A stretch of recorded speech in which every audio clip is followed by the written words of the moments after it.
Benvenuti al nuovo appuntamento della rubrica dedicata al parco del Museo Nazionale di Villa Pisani. Il tema di questa clip sono i restauri.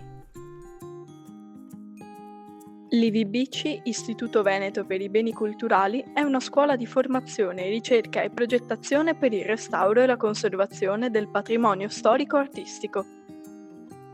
La collaborazione tra l'Istituto Veneto per i Beni Culturali e Villa Pisani dura da diversi anni. Grazie ad essa gli studenti dell'istituto garantiscono un servizio di manutenzione atto a permettere al pubblico di ammirare la bellezza di questa villa veneta. Nello scenario dei giardini della villa emergono le figure di Ercole e Onfale.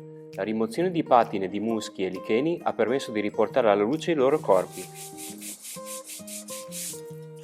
L'Istituto continua la sperimentazione con alcuni oli essenziali, data la maggior compatibilità ambientale, per il trattamento delle patine biologiche sui materiali lapidei. Nel grande parco di Villa Pisani è possibile imbattersi in maestose opere e in alcune minori altrettanto belle. Il vaso è una di queste.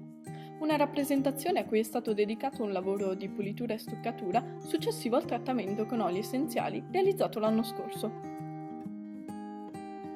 Nel prestigioso spazio dell'Orangerie, antica fonte di agrumi, viene svolta un'opera di manutenzione facendo ricorso a metodi pionieristici che prevedono la sperimentazione di oli essenziali in alternativa ai convenzionali biocidi.